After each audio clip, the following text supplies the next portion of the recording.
He's come out of nowhere and we don't know who he is. What are you doing in Syria? Delivering a message.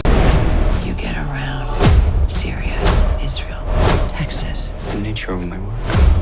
And what is that work? God's work. How far will this new movement spread? I'm going to find out everything about you. Messiah meaning the same as Christ, Messiah being related to the Hebrew term, Christos, the Greek, give us Christ, but they mean the same thing, an anointed one. And the Muslims are under the leadership of Imam al-Mahdi. They don't have the capacity to overcome this challenge. They are locked up and surrounded, the Dajjal and his armies outside. And as the Muslims are in the siege, man will tie their wives and their mothers and sisters out of fear that they will run to the Dajjal and fall victim to it. Even in Medina al-Munawwara, when he is camped outside Medina, 3 earthquakes will hit the city. Everyone will think, oh my God, and run out of the city. So the Prophet said, Allah will purify the city of its hypocrites. And only the true believers will remain. So now the Dajjal after that comes to Baytul Maqdis, and the Imam is there, and the Muslims are there, and they're trying to put up a resistance. When they are inside this encampment, so eventually they come to this consensus, listen, we can't sit here forever, let's get out and meet them face to face. Fajr comes, and the adhan is given, and the lines stand up, and iqama is given, and then Subhan al-Khaliq, the area goes dark, so that a man cannot see his hand. And then when light comes back, they see in Isa is amidst them. Isa, the son of Mary, will descend. The Prophet ﷺ said that Isa ﷺ will descend in the eastern part of Damascus, Dimashq, and he will be basically near the white minaret on the eastern side of Damascus, the white minaret, and he'll be wearing a garment that's light yellow in color, so a kind that has a light yellow coloration to it. And he even showed us the place of his hands when he's descending. قال صلى الله عليه وسلم واضعا كفيه على أجنحة ملكين. So he'll put his palms on the hands of 2 angels. So he's descending down, and the Muslims will see this just before Fajr prayer. They're lining up for the Salah, and then they see Isa a.s. descending. One hand on the wing of one angel, the other hand on the wing of another angel, and he descends down like this. When the Prophet ﷺ met Isa a.s., he says, وَرَأَيْتُ عِيسَى رَجُلًا مَرْبُوعًا, يعني he's not too tall and he's not too short. And then مُسْبِطَ الشَّعْرِ, يعني his hair, basically what it means is that his hair is soft. And he's got soft hair, and when he looks down, his hair like falls down or dangles like that.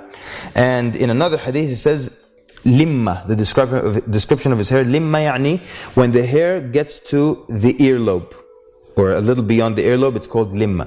Jumma is when it gets longer than that. This is these are specific, precise terms in Arabic to describe the length of the hair. So a number of times we're looking at the description of the hair of Isa alayhi salam, and there's a wisdom behind that. And the wisdom is that the hair of the Dajjal is what? It's like horrible, and you could just now use your imagination. When he descends, any kafir around him will die from his breath. Just from his breath, the kuffar will die, yani disbelievers will die. And what is this? What's the radius? Yani, or what's this circle? How big is it? He said and his nafas, yani the hadith says, وَنَفَسُهُ يَنْتَهِي حِينَ يَنْتَهِي طَرَفُهُ, يعني his breath reaches as far as his eye can see. So that's the radius of this circle. So anyone in the vicinity when he descends will die just from the breath of Isa alayhi salam. And what's the significance of that? He's descending at a time when there are battles going on. So he's coming down on the side of the Muslims, and now he's coming as the most incredible support. So imagine now there's a soldier on your team, and just from his breath everyone's like, you're like, we're winning, we're gonna win this thing. Just could you turn and breathe over this side? Khalas, we're alright, yeah? He comes down on the side of the Muslims, and they had just lined up for Fajr Salah. So the believers now, they'll be happy to see him, and they will come to greet him. And he, alayhi salam, will wipe on their faces. He'll wipe over their faces. And the hadith of the Prophet ﷺ says, he will then tell them of their ranks in al-Jannah. You can just imagine the believers knowing these hadith and knowing about Isa alayhi salam returning, and now here he comes. They see him come down with two angels. They rush to him now and they greet him, and out of rahmah, the scholars say, out of rahmah, he wipes their face and he tells them their place in Jannah. He wipes the next one, tells them his place. It's a very beautiful scene, if you can picture it. So the white minaret, let's talk about that a little bit. The white minaret exists today in Damascus, right? In Masjid al-Amawi. You actually, if you Google white minaret, that will be the first thing that will come for you. So now the Dajjal after that comes to Baytul Maqdis, and the Imam is there, and the Muslims are there, and they're trying to put up a resistance. When they are inside this encampment, so eventually they come to this consensus. Listen, we can't sit here forever. Let's get out and meet them face to face. Fajr comes, and the adhan is given, and the lines stand up, and iqama is given, and then subhan al-khaliq, the area goes dark, so that a man cannot see his hand. And then when light comes back, they see in Isa is amidst them. Isa, the son of Mary, will descend. His hand will be on the wings of two angels, next to the white minaret at the eastern side of Damascus. And the Prophet says, what will be your situation when Isa, the son of Mary, comes amidst you and your Imam is amidst you? The iqama is given, and he notices that Isa alayhi salam comes. So he says, come, lead us in salah.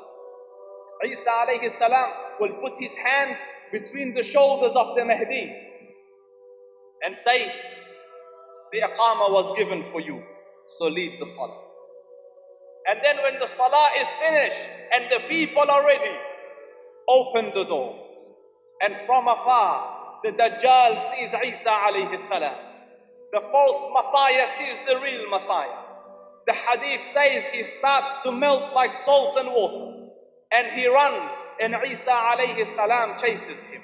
So he catches him in the Bab al-Lud. And this is the powerful Dajjal with all his signs and miracles and all these things. Now he starts to dissolve immediately. But then the Prophet says, وَلَكِنْ يَقْتُلُهُ اللَّهُ بِيَدِهِ. Yani Allah causes him to be killed at the hands of Isa alayhi salam. فَيُرِيهِمُ الدَّمُ فِي حَرْبَتِهِ. And he will show them the blood on his spear. So he will spear him, and then he will raise it and show everyone the blood on the spear. So, and there's a wisdom behind doing that, right? The Prophet said, it described in another authentic hadith, that Isa ibn Maryam will kill the Dajjal near the door of Lud, in the eastern part of door of Lud, and he will show the blood to everyone on his spear. The scholars say the wisdom, even though he can look at him and make him dissolve just by looking at him, he will spear him and then show the blood to everyone, so that his followers and everyone knows that the Dajjal has been killed. Because they're his army, they're following him thinking he's God, they're ilah. So now when they see their God has been killed now, and the blood is clear, it's shown, they will know that, because if Isa a.s. just allowed him to dissolve, they might think, well, he didn't die, he went away, he left the physical body, he dissolved from it and went up again. There'll be some kind of fairy tale. But when they see the blood, there's going to be no excuse whatsoever. And that's the wisdom behind why Isa a.s. will spear him and raise it and show it to everyone. The kuffar around him will die just from his breath. He will pray with the Muslims and behind one of the Muslims from the Ummah of Muhammad ﷺ. Then he will do other things that will signify his position. He will break the cross, and he will take the cross and physically break the cross, and that will signify, obviously, his not agreeing with the whole idea of the cross and his displeasure with that idea. So he will signify this by actually breaking the cross. And I love Jesus Christ. And I contend with those who call themselves Christians. I contend with you. I compete with you in my love for Jesus Christ and my attachment to his message and his mission. But no, I don't say that blasphemy against God.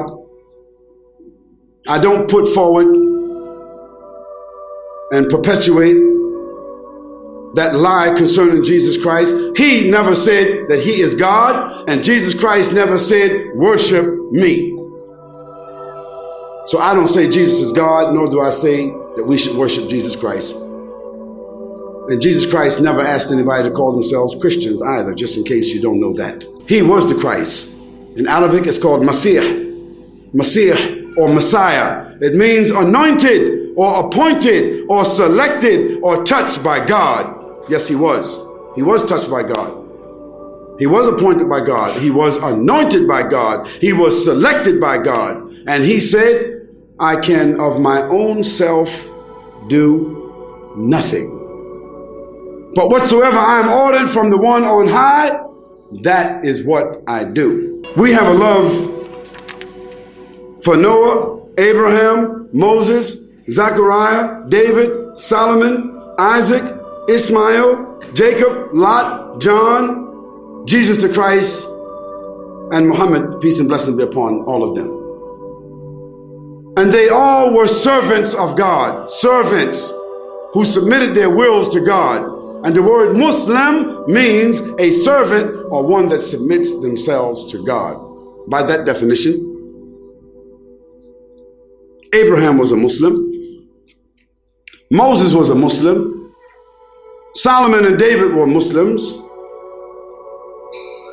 Isaac, Ismail, and Jacob were Muslims. John the Baptist, the son of Zechariah, Jesus, the son of Mary, and Muhammad, the son of Abdullah, all of them were servants of Almighty God, and all of them were Muslims. We believe that God created Adam, no father and mother. We believe that God created his mate, Eve. We believe.